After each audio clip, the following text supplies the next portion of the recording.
Call to order the regular Monday board meeting for August 12th, the USD 464 Board of Education.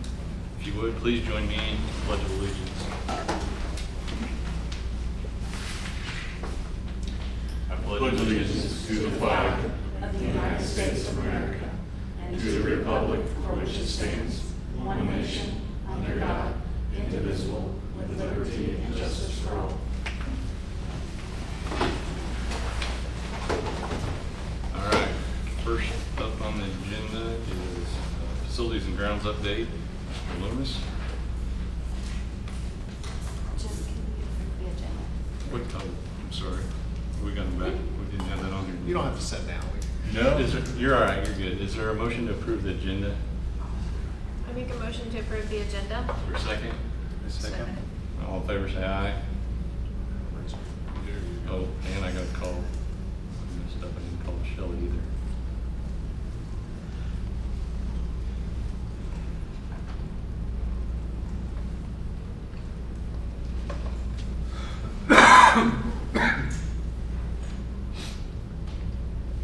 Hey, Shelley, it's Jim. We've started the meeting. I'll put you on speaker.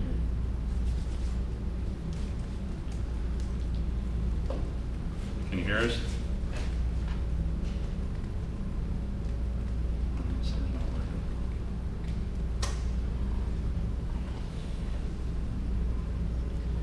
Go ahead, Mr. Loomis. I'll get Shelley everything.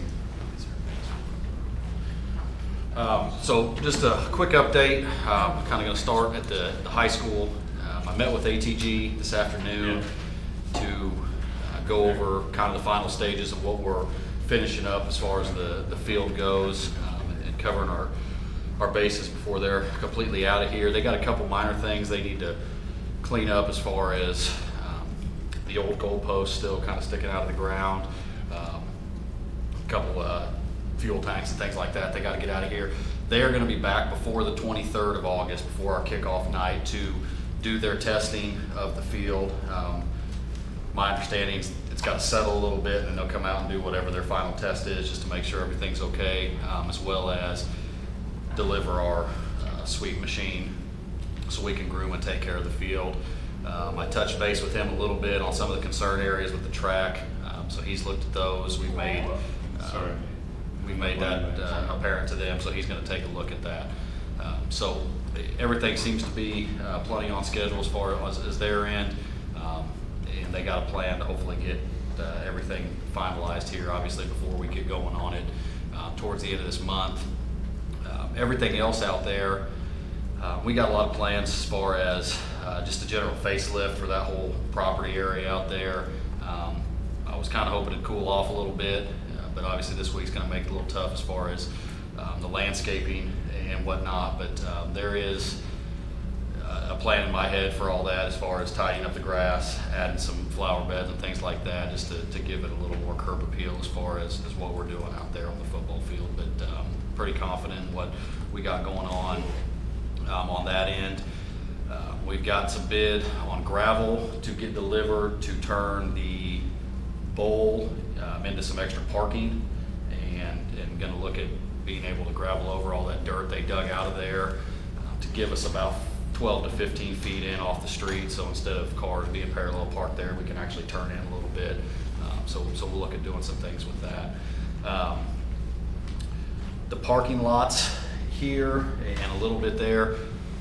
Harbor is going to be here tomorrow morning at about 6 a.m. to come finish striping this parking lot and then touch up what they weren't able to get to a couple weeks ago. So that should be all completed tomorrow afternoon, in plenty of time, obviously, for school to begin on Thursday. And we've got a couple other touch-up areas we need them to get to. Other big projects that we got in the works, we've gotten the power picture at the field all but done as far as the labor goes. Now it's just a matter of pulling wires and doing some things like that, but all of our underground work to power the football field, make sure we still have plenty of power in the press box and the field house without having to turn too much stuff off or blowing a breaker on the first night we play. All that's set up and done, ready to go. Then we've got Crookham Construction, I met with them last week. They are heading up all of our projects out there, the big one being install a new shot put ring. Obviously, we took the one out in the D zone of the football field, putting a new shot put ring on the northwest side of the football field. They are projecting to begin that mid-September, so that should be done before winter time, long before we'll ever need it in the spring. And then they have a large project going on out here to get that egress sidewalk installed. They're going to begin, hopefully in the next 2 weeks, bringing dirt in to level all that area off. It's a pretty good addition of material to make that grade and slope match anything that's ADA approved. And then once they get that completed along the same timeline of mid-September for getting the concrete done and getting that sidewalk finished, and again, hopefully making sure we get that in there before the winter time hits. So that's a lot of the big stuff we got going on. We also have a bid from Crookham Construction to address our drainage up here on the front street in front of these two buildings. They've given us two numbers to look at as far as either just level and rock in the ditch or a complete reshaping of the ditch and the drainage. And so we're looking at a couple options there, but that's in the works to get that whole area cleaned up in front of these buildings on this end. And then just we've got a few other little things they're going to look at doing. Again, trying to just add some gravel and things to a lot of the drainage ditches that have been cleaned out and a lot of the erosion that we're trying to fire right now in our area. So that's about all I got. If you guys have any questions, I'll be happy to answer. But How is the new equipment? the new equipment is phenomenal. The tractor's been great on a lot of fronts. We've used the heck out of the forklift feature on it. Our previous forklift doesn't have brakes, so this has been obviously just the ability to use it. It's not. Yeah, not exactly the safest thing in the world. Driving the tractor from the high school to this facility is a lot better than driving the forklift over here. So as far as that goes, it's been great. The mower, we've utilized a couple times on the curve over there.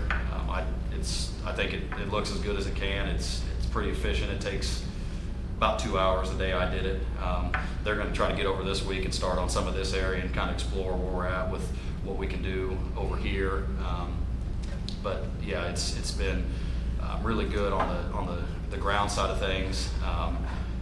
Our custodial staff, a lot of the new equipment that we purchased over the summertime, those guys are thrilled about. I think the results are speaking for themselves as far as what you're seeing on the floors and the bathrooms.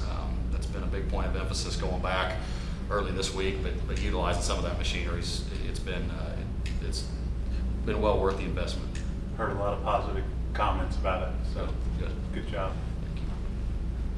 So I'm sure there's a lot of stuff going on right now with everything. So as you're getting close to when school is starting, looking back, you know, I would imagine that it's been like drinking from a fire hose for a while.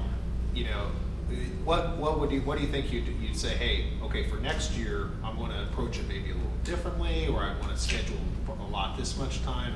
Have you had a chance to reflect on that yet?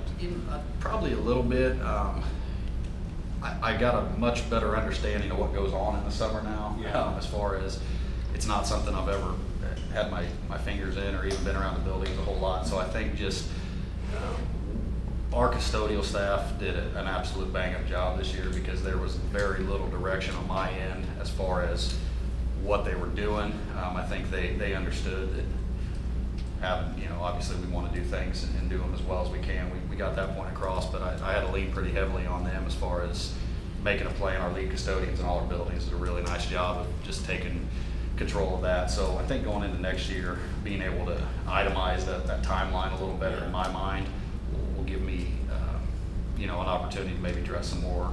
Again, trying to get the big stuff knocked out right now. We can really get into the weeds a little bit more next year when I have a personal better understanding of what that timeline looks like to finish floors in this facility or finish, you know, anything in the general cleaning. So. Yeah, I guess I appreciate the update and the positive things. I think one thing we talked about is, and you kind of got, you know, I know it's playing catch up, but, you know, as we go forward, maybe it's having that kind of plan, you know, what's our equipment and a rotation schedule, and, I mean, I've heard things about how you maintain the equipment from some people, so I'm pleased to hear all that, but I mean, just, you know, the schedule of things that have to be done and all that, so we can periodically just confirm progress. And I mean, I think at some point, like I know there's like metrics on the responses to the requests across the buildings in terms of, you know, when things are. And we've encouraged our teachers to utilize the work order as much as possible and try to get away from, you know, phone communication, just so we have a metric to track exactly what we're doing, and we can come and say, hey, we did this, and this, instead of a lot of, you know, hey, text, hey, can you come over and do this real quick? But so we're working towards that, and I think a lot of that's just instilling some confidence in the teachers that those work orders are going to get answered. Right now, they're not lasting more than 2 hours because the guys are doing a pretty good job, and you know, we've identified a lot more needs, and now I think we're in a good place to plan, you know, over time, that we're not going to have to go a full big package of items purchased and things like that. We've started to put that together to start phasing some of the older stuff out, and that's another thing. I got a lot better idea of what buildings have what equipment, and what's got 10 years left on it, what's got 2 months left on it, et cetera. So.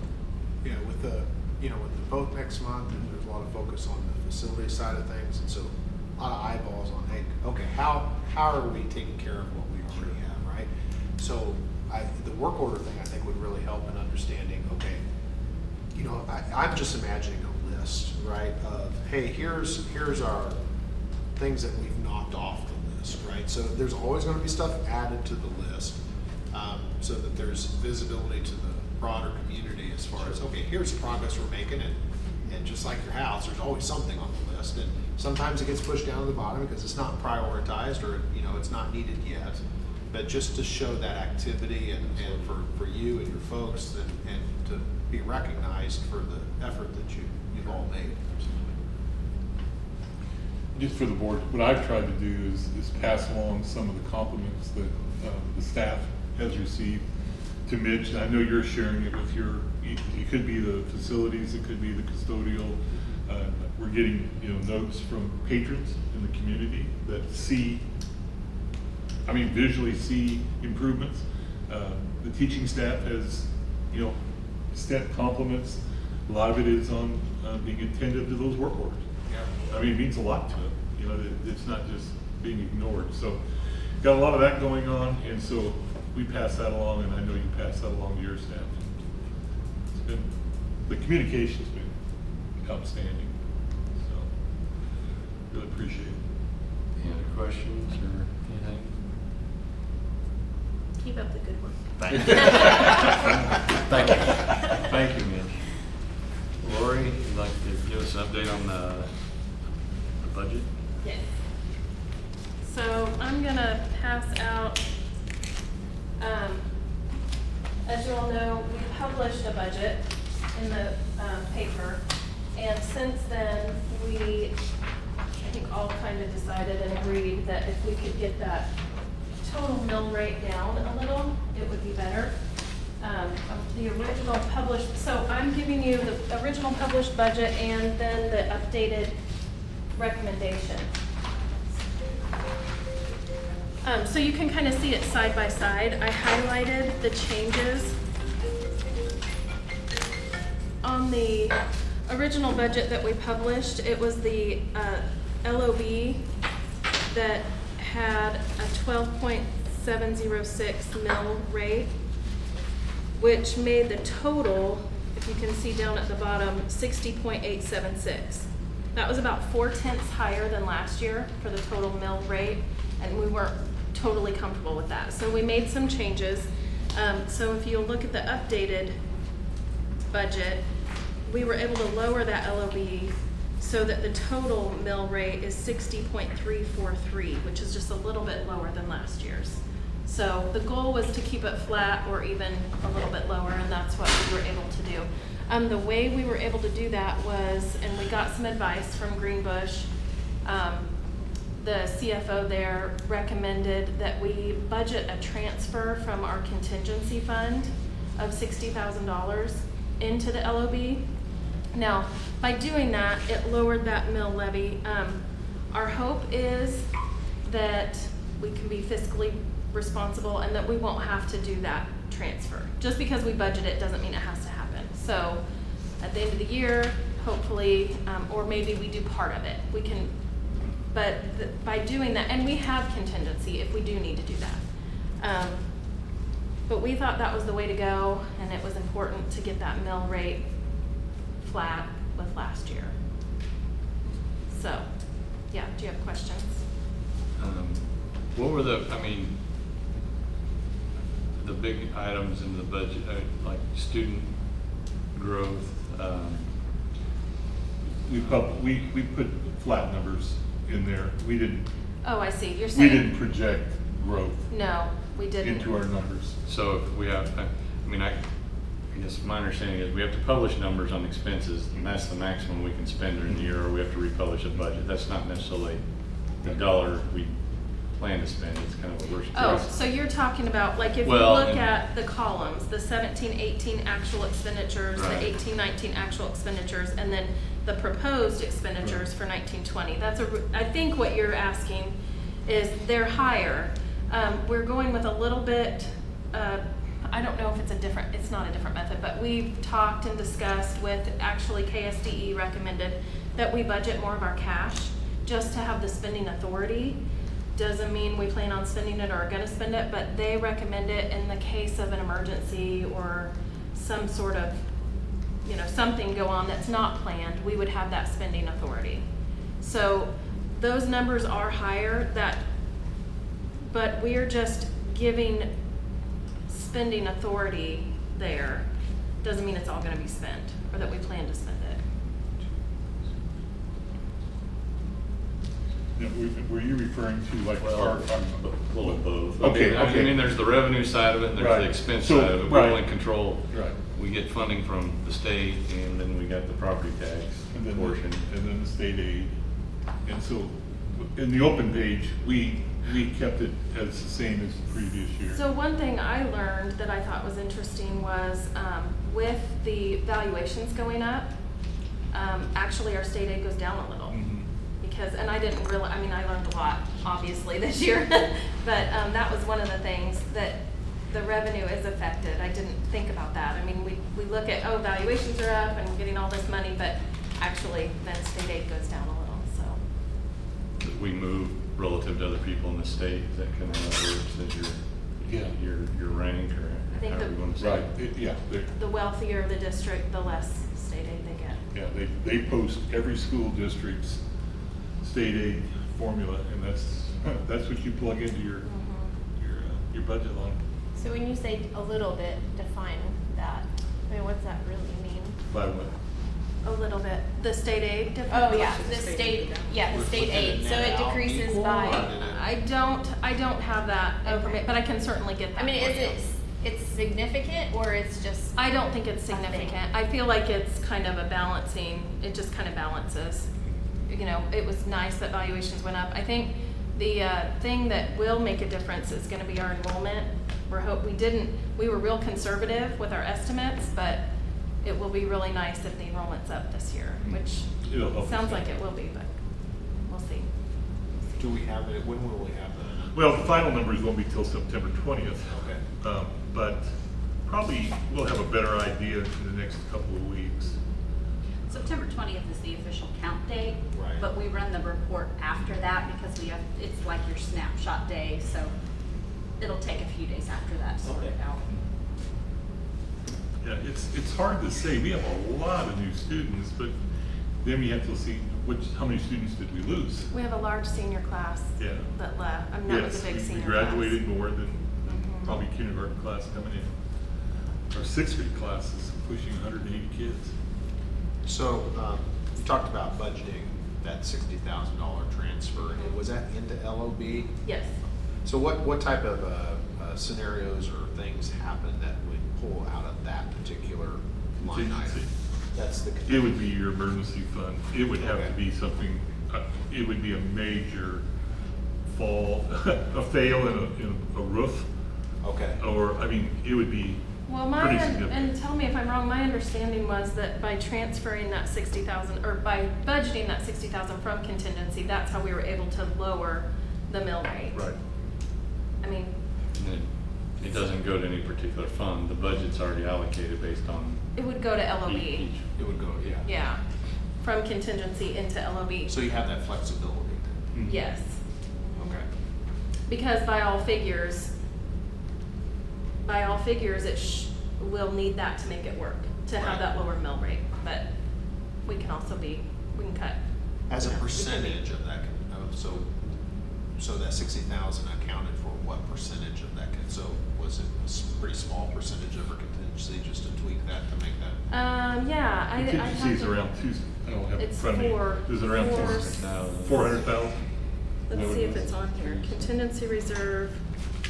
Yeah, it's not on here. I believe it's 400 something. 400 some thousand. Sorry, I don't have that. So- I might have that in front of me actually. 15%. And there is no, I mean, the plan would be not to use it. Right, obviously. right. 457,000. Okay, so less. And after we published the budget, I mean, I met with Lauren and Lori, and we just talked about with the valuations so strong, can we hold the line, or what can we do on the No, budget? I mean, I'm 'cause they had glad you did that. it's a pretty extensive process to build the budget and all the numbers, and I think, and then they kind of had help and support, and the numbers to build it out seemed reasonable, but we have enough cash on hand, we can supplement that and not increase the tax rate, but No, I maybe think that's slightly, wise. slightly balance that out and see what our trend is in our enrollment with students going forward. Yeah, because right now, we're setting it to where the things that could happen there's several things that could happen that would help us out, like the enrollment. So that's probability wise, it's probably going to go up, so that will be Eventually, yes. Right. And we don't know what, bond election, how that impacts, the future. Right. We can't plan for that at this point in time, so. I think this number was of concern. The original published number was of concern to many people in the community. And so I was wondering if it would be smart for the district to kind of create a statement explaining why the change was made, so that it's, straightforward and there's no, I think so. Yeah. Absolutely. I think what we're trying to do, we're trying to make every effort to lower that mill levy to a reasonable amount, for the school district. And so Lori did a nice job. We did a lot of work with Greenbush and Kansas State Department of Education to try to make it happen. Yeah, one thing that I thought of as I've been trying to, because it's a lot of stuff to absorb, here, and it takes a long time to understand, is, we have the different budgetary buckets, right? Mm-hmm. And trying to, over time, assess how do we come to an understanding of this is to cover this risk here, and is this adequate, right? And is there a methodology or a way to determine for us, like, okay, we have $450,000 in contingency, and is that enough? How do you know if that's enough? How do you determine? The state actually has some figures on that, what you should have on contingency, what's a good amount to have in your cash reserves. And I mean, they're sort of, not us directly, but they're sort of trying to tell all the districts, things have changed a little. You don't have to hoard your cash so much, because for so long, all the districts were just hoarding as much cash because they weren't Because there's a comfortable lot with of risk funding. out there. A lot of Yeah, and they weren't uncertainty. comfortable with the There's a lot funding. of uncertainty, yeah. Uncertainty, yeah. So they're kind of trying to change the mindset. I mean, but that's a really good question. There's a happy medium And there. I think, Drew, one thing that Lori and I look at is our past actual spending. Right. And you look hard at that, and then that helps guide you into. Absolutely. Trends are a big deal. That's huge. Yeah. But Lori's, she's strong on that. I think that I handed, can you pass that down? I think I handed these out last time, but those are the Oh, can I keep one? So I know what I'm talking about? You don't have it memorized. Yeah, no, not really.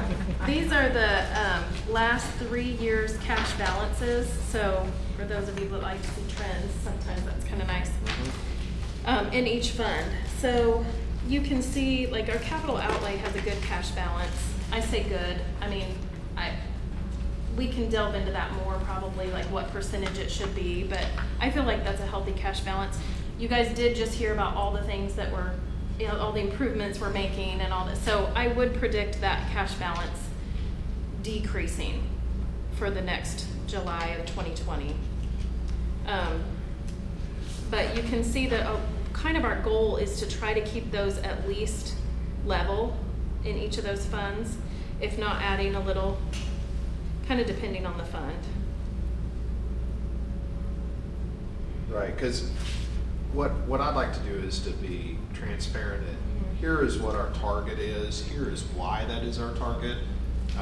Because to someone who isn't familiar with this process and everything, you can just say, oh, there's a lot of money in there, and not understand the risk and uncertainty that is the Right. reason for that. And then they don't know why you have that, and they go to Yeah. down the path of, well, you should be spending it for something else, when maybe it can't even be spent that way, right? Because Right. there's all these laws and regulations with regards to where that money can go. So, you know, over time, it'd be good to have some communication with that, and just so that we're being open and transparent about, here's how we've gotten to this number, here's what that is based upon, and here's reasons why it might change in the future. Yeah, yeah. Well, I think we've been getting kind of the quarterly reports with our progress and relative to budget. And I mean, I think these, like, and you can remember some of the questions here, and we can kind of supplement our meetings with a little bit of Right. discussion on those areas, I think, Yeah. as we go. And again, it comes back to, we have a lot of unknowns right now. I mean, if we, Right. you know, depending on the bond issue and how that would impact us and the different things. Anyway, thank you, Lori. Sure. I don't know, is there any other questions? Michelle? Sorry, we don't have a handout for you. Yeah, I don't have a question, but thank you. All right, with that, I would entertain a motion to approve the updated budget. I make a motion to approve the updated budget. Second. All in favor, raise your right hand. All right, motion carried. All right, the next item on the agenda is the consent agenda. Is there a motion to approve the consent agenda? Make a motion to approve the consent agenda. Is there a second? I second it. All right, all in favor, raise your right hand. All right, motion to approve consent agenda. Takes us down to public forum. Did we have anybody? Okay, I do have, Lisa Patterson emailed me, couldn't be here at this time because of the athletic meeting at the high school, but she does want to speak to us, and I committed that I would let her speak when she got here. So we'll kind of fit her in later on the agenda. All right. Reports. Superintendent report. Okay, some of these things in my report were covered by Mr. Loomis in his report earlier. He updated us on the turf project, the parking lots to feel better about. Number 3 on my list, we are, both Tanya and I are continuing to work on our goals, and we're trying to align those with our board goals. And I think it's gonna work out well. A lot of Tanya's are more curriculum based, which is exactly what we want to do. And of course, mine have a little bit of unknown based on the upcoming bond issue and where we're headed with some of our planning. But we've also we'll talk a little bit more about some of the things that we're currently working on. But anyway, we are working on goals. I think probably next month we'll give a more in-depth report on what those goals look like for the board. Community tours, we finished those last Saturday. You know, we had a pretty good sized crowd. I would say over 35 maybe. The first night was about 40 to 50. And then the 2-day ones were low. And then the last Saturday, was August about 3rd, 40. yeah, there was a pretty good crowd there. And I mean, we answered the questions as best we could. I think, well, Karen, you were there the last Saturday. I mean, there was a lot of A lot of questions. information, a lot of questions, a lot of, engaged conversation. Mhm. That was great. Yeah, I mean, we're doing the best we can. That's what I keep thinking. One of the things that Tanya and I have been working on a little bit is we tried to take a hard look at what our needs are, and there's the possibility of a part-time communications director. This is one of the goals that came out of our discussion with board goals, and so and I'm pretty sure, isn't that in there? Is that? Yeah. Okay, that's our rough draft.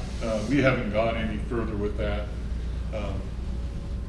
I think that's a discussion item that if you want us to pursue, we could certainly do that. We haven't set up any kind of interviews or anything of that sort, so we might need some direction on what your thoughts are as a board about Tanya and I moving forward with that. I don't know if that needs to be done in September. Maybe you guys could look over the job description that we've come up with, and then we could put it back on the agenda item at our September board meeting. Does that sound like I think that'd be reasonable to have some kind of discussion on that. Yeah, I think we have to.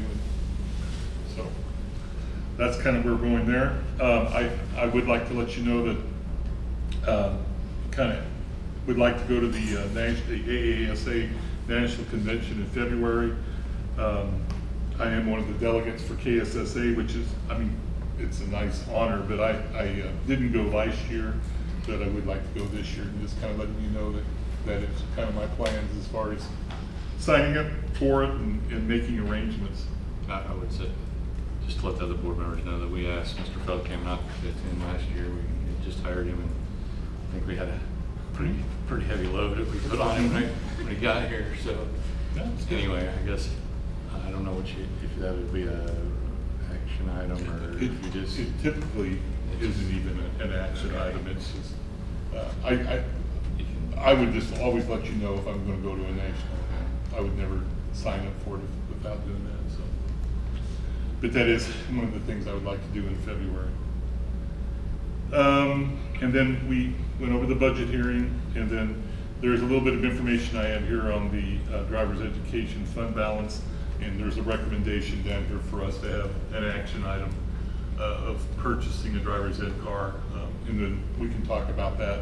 I just had a little bit more details in my report that we can talk about whenever we get down to that topic. My other thing is thanks to, I really appreciate the board members, the 4 board members coming in this morning and attending the back to school breakfast. I mean, it's really powerful when the staff, both certified, classified, see that they have the support of the Board of Education. So I was very appreciative to see that.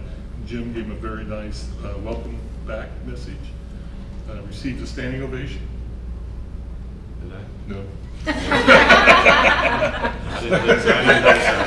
I didn't think so. But we I were was just trying to get out. We were standing. We did share these goals. I did share these goals though that we had, just so that It was good. we weren't that prescriptive last year at that meeting. So I guess everyone's kind of aware of what we're trying to work on. No, it was really good, and really the First State Bank provided a very nice breakfast. Yeah, it was good. I'm not sure who catered that, but it was great. Ross's Catering? Oh, Bomber? is that right? I didn't know, but very nice. And then I think they gave a check for over $18,000. You know, from the using the credit or the Chieftain card, which was a record Right. for them. And it's gone up considerably year over year. So, Man, I mean, that's just impressive. so that works for using that card as a credit card versus a debit not card. debit, not debit. And then that percentage goes to that fund for the school. Is that right? as I understand it. So, a lot of good things, and I think the teachers had some really good back-to-school meetings So, today. one of the things I had on the board, on those goals, one of the things I'm gonna be interested in is just some initial thoughts on how do we measure progress on that over time, so that we can see, you know, not so much where we're at now, but how can we tell that we're getting better over time. Right. as a And that's one of the tasks that we've asked our building administrators to Yeah. really work on, the data. And so, how do we measure that? And then the other thing is on the part-time communications director, I understand it, that's pretty common for school district. We're, at least in the area, from the conversations I've had, if I recall correctly, is that Yeah, okay? we could certainly use some of that assistance. And it's a part-time, 20 Part-time. hours a week, okay. Yes. And that's all I have. All right. Tanya? Well, my information is really just to inform you of all the back-to-school goings-on that we have. We had brand new staff come in last week on Thursday and Friday to get them up to speed. They had a lot of trainings, and there'll be more that they'll sit through. All staff returned today. It was great to see everyone. I love the conversation. We schedule a lot of time in there just for breakfast and just visiting, because these folks haven't seen each other all summer, and it's so much fun to have them get together and share what they did over the summer, and it was great to hear their conversations. We do have professional development again tomorrow. That's all building based, so each building will have their specific items that they'll be covering tomorrow. We do have work day on Wednesday, and then that's the TES Meet the Teacher night for 1st through 5th grades. We also, backing up tomorrow night, we have a meeting for the new 4-year-old at-risk preschool for all the parents to come in tomorrow night, and we have a few items to fill those parents in on. And then, first day of school, August 15th. I do have a correction on this. The TMS open house has actually been moved to the 20th. They just thought, first day of school, that's just too much to do in one day. So we're going to spread that out a little bit. First day of school for 1st through 12th grade, the first full day will be August 16th. That's a Friday. We get the weekend to recover, and then back at it on Monday, August 19th. We've got first full day of first half day of kindergarten. THS open house, full day of kindergarten, and then first day of school for the new 4-year-old at-risk preschool program on the 22nd, and then the big back-to-school barbecue on the 23rd. So lots of stuff going on. Very busy at this time of year, and we're off and running. Because, and I'll kind of keep you updated, the board doesn't have any responsibility at that back to school. The administrators are gonna cook the hot dogs. We have fire department, police department are gonna help, you know, with help serve some of that. And if you wanna be there to kind of meet and greet, that's great, but otherwise. What time is that? We're gonna start serving hot dogs There's food, I at don't know 5. what time it is. At 5. And 5:30 is when they will start announcing the different groups on the field. Okay. Yeah. We're gonna have all this. Middle school, high school, it's a pretty good size number of people. Even some of the grade school students of the month from last year. We have a few of them there. But no, it's all fall activities. So quite a few kids. Yeah. So it'll be kind of fun. Located at? All down at the baby field, football field. Okay. Everything will be down there. Yep. All right. That's. I'm good with my paper. Some hot dogs around. All right, with that, we move on to, what was the, item 5.2, was there supposed to be a, I don't know, my copy, I had a new agenda item, but it didn't have any, and it was blank. 5.2 was me. Okay.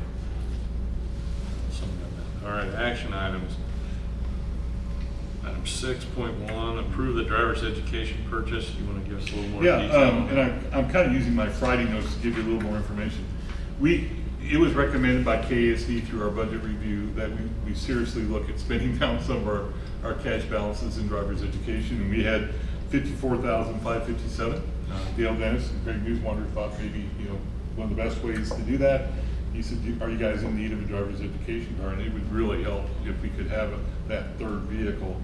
So I went out and got the state bids, just for you.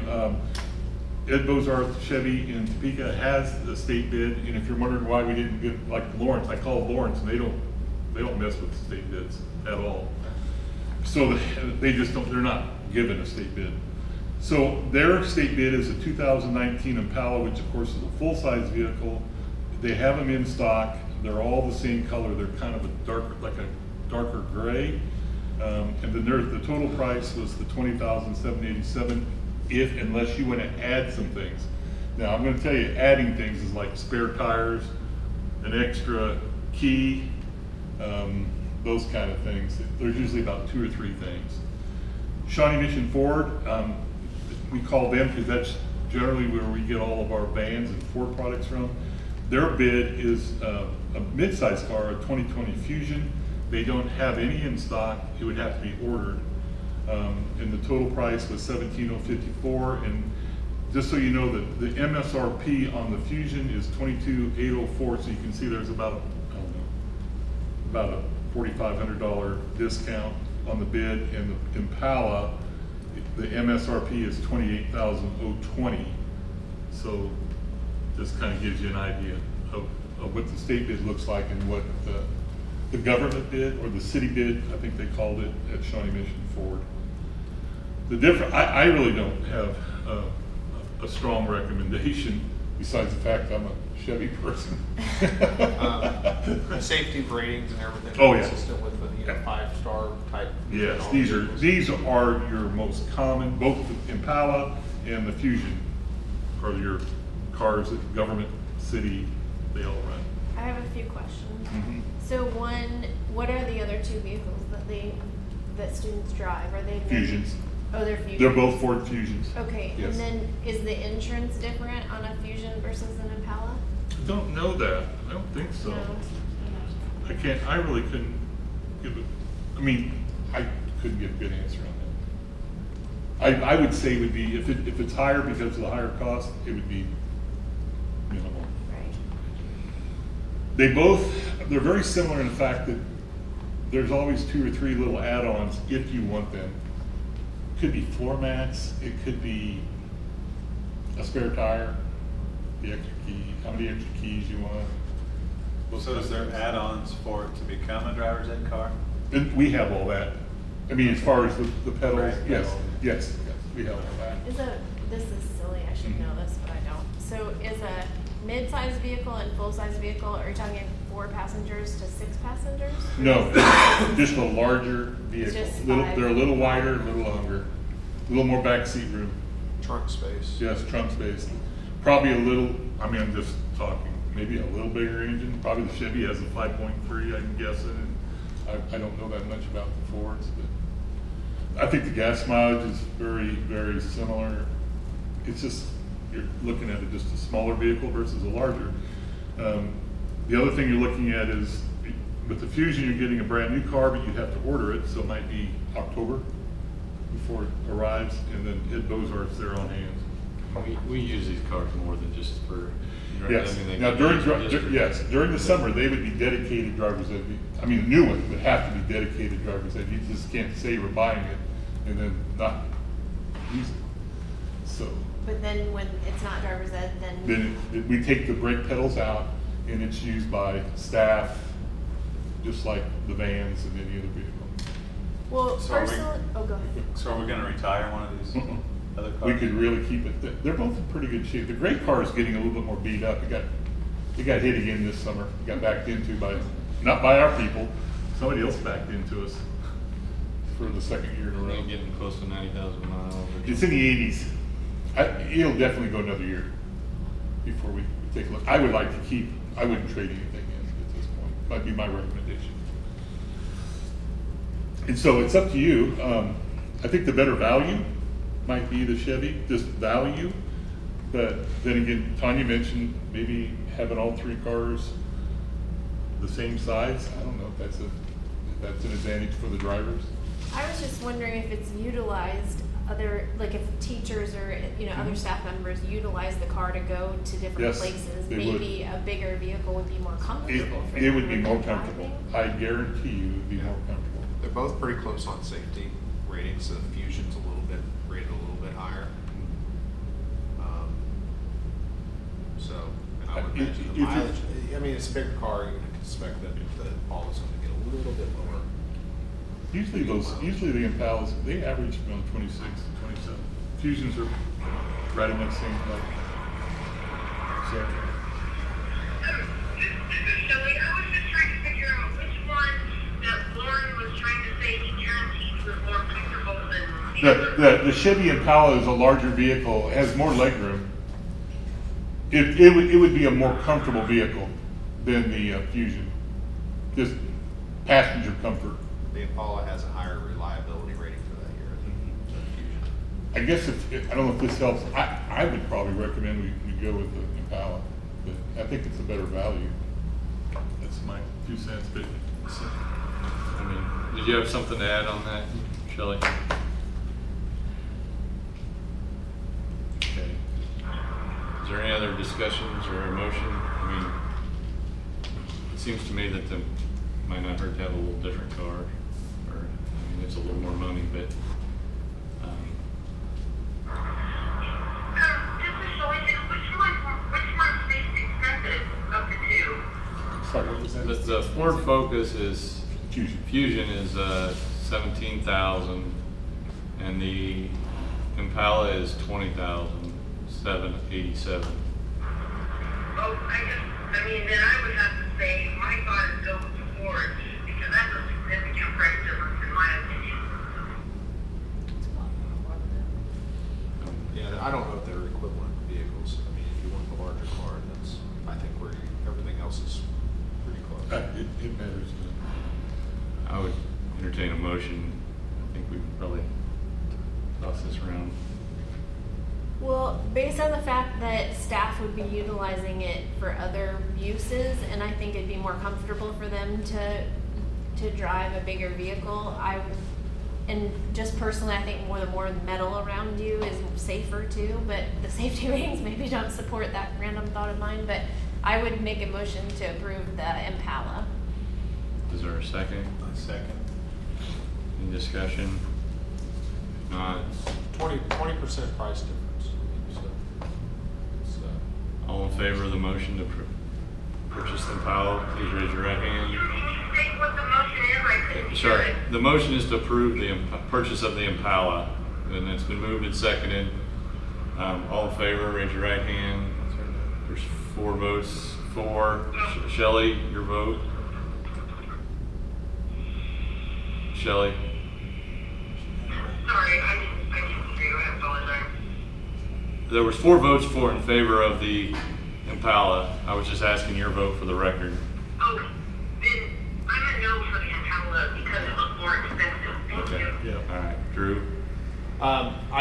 I don't know that we have a requirement for more space if that was some coming from the folks at the, because they're really not apples to apples comparison. So if that was a requirement that the administration said we were looking at that for that reason and that had value, then I would vote for it. But I don't know that that's been said, so that's why I'm not voting for it. The motion to purchase the Impala passes 4 to 2. 2. All right, we'll move on to the next item. Sidewalk cement bids. Is there? Don't have it. No, okay, so Mitch this mentioned item. that, yeah, but- Okay, we don't have this yet, so this item will be tabled to the next meeting. Mhm. All right. KSB policy updates and review. There, I mean, Audrey, we can just talk about it. Are they in the line? What I would suggest is that you read through them. I'll read through them, and then we come back in September with an action item. Okay. So everyone has a copy of that now for the September meeting. All right. Moving on then, would be executive session. I think we need a short executive session to discuss a couple items. I'd entertain a motion. Make a motion. I move to enter into executive session for 15 minutes, 20 minutes? 15 minutes. Have a little recess. Sure. To discuss contracts pursuant to personnel matters for non-elected personnel to protect the privacy interest of an identifiable individual. Yeah, I've got 6:50. Can we do that at 6:55? That'd be great. Is there a second? Second. All in favor of executive session? All right. Shelley? Motion passed 5-1. Just the board. Okay. Shelley, we will be back in 5 minutes.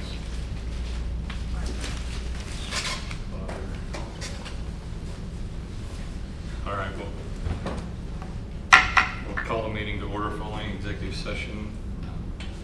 This time there's no action from executive session. We move on to general board discussion, possible announcements of upcoming dates. Lisa, I was wanting, Drew, I know you, No, I think she was wanting to visit and present, but she's not I here. didn't know if you had anything on that topic.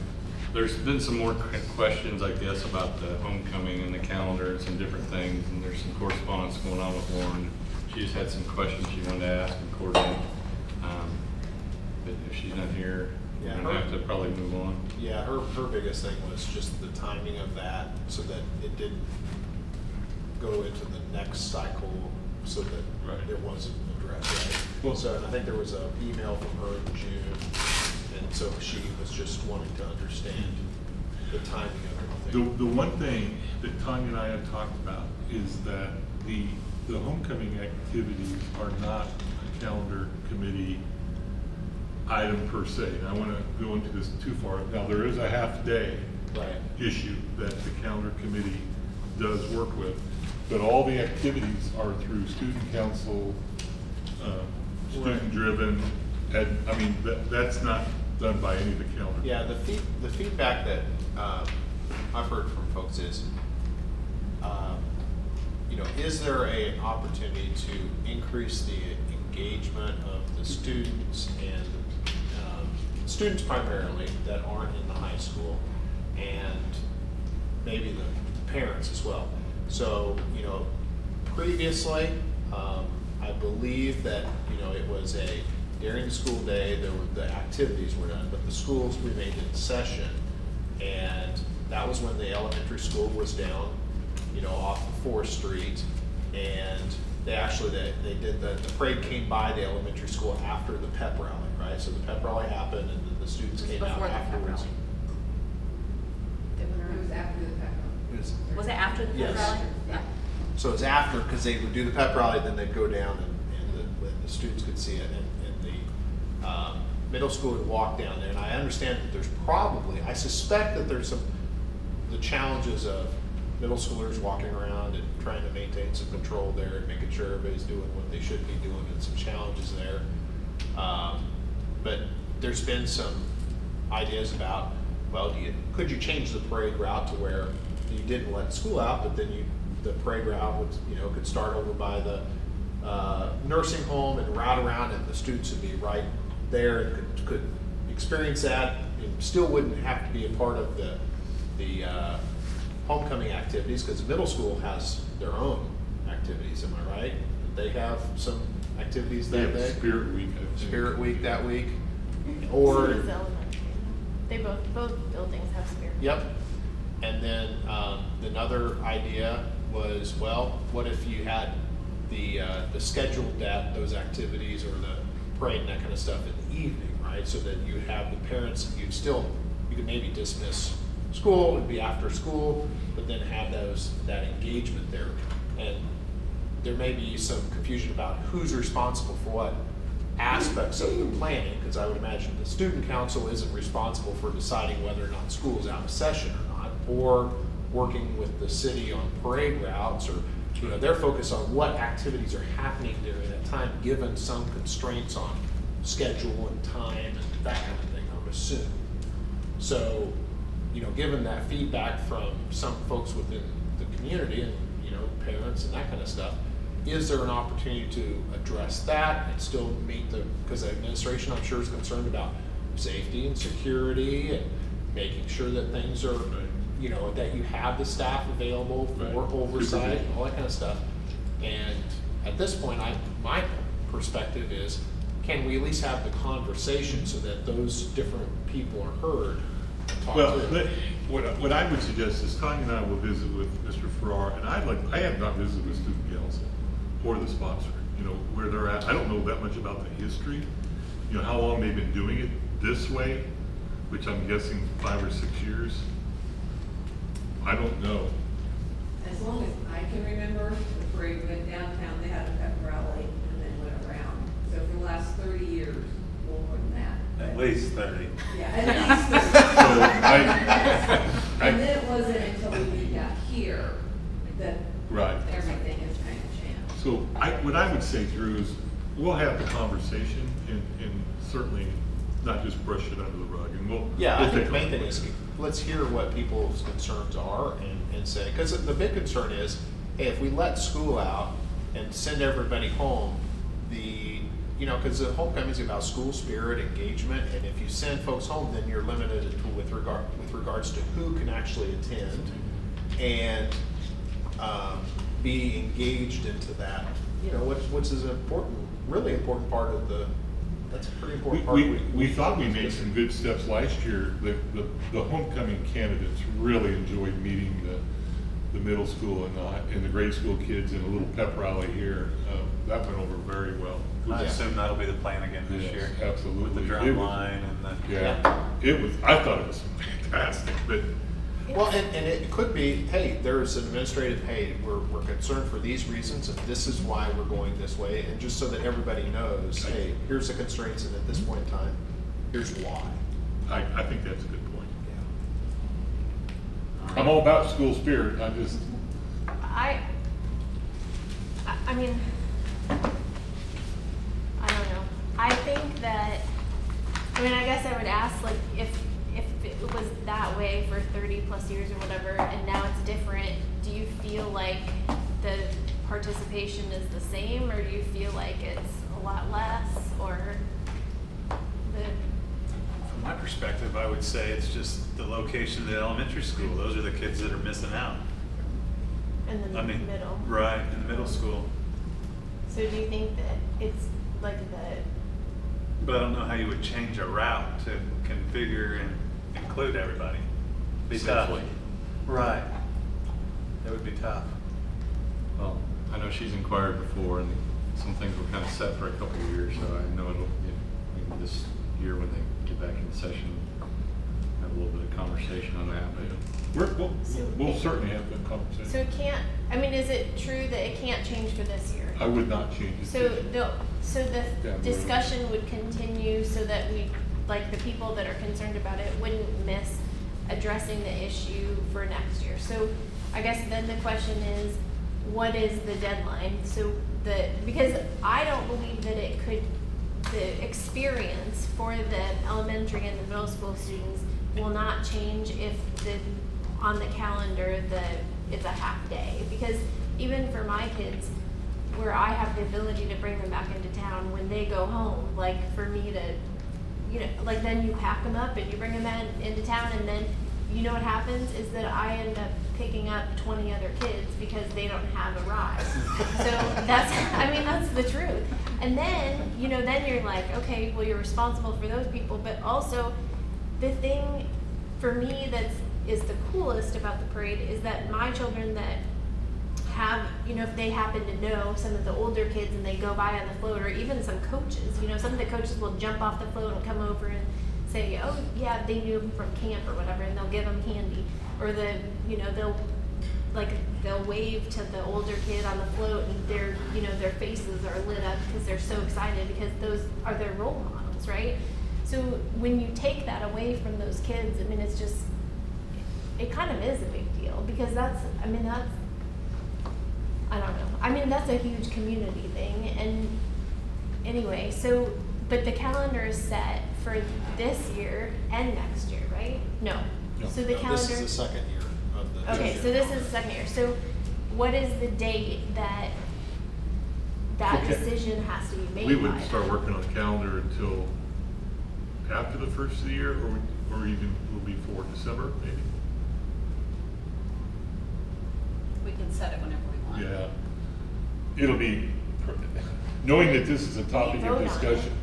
The calendar, yes. Yes, so when does the board, what is the We don't date? vote on the calendar until spring. Or early, I shouldn't say that. A lot of times it's February. So February, so the discussion has to be In the fall. discussed and decided by January. I would say. So that's what, so for the people in the community that feel passionate about it, they just need to know that the discussion needs to have and be had, and a conclusion has to be made by. Well, I think more Yeah. importantly, a sharing of ideas. Yes. That's what I'm after right now. Yeah, because I'm hearing from some of the folks in the community, but I'll be honest with you, I don't understand all the constraints that the Yeah, administration right, has. 'Cause right. in no way am I saying that the calendar process is easy. I am confident it's a complicated and very messy business, right? So, but I agree, I think it's an important thing that's worth some. Yeah, I want to hear both sides. Yeah. That's our plan. Anything else, future dates? You know, just remember the back to school barbecue or whatever. Yeah. 23rd. 23rd, should be a lot of fun. All right. With that, Party. meeting adjourned.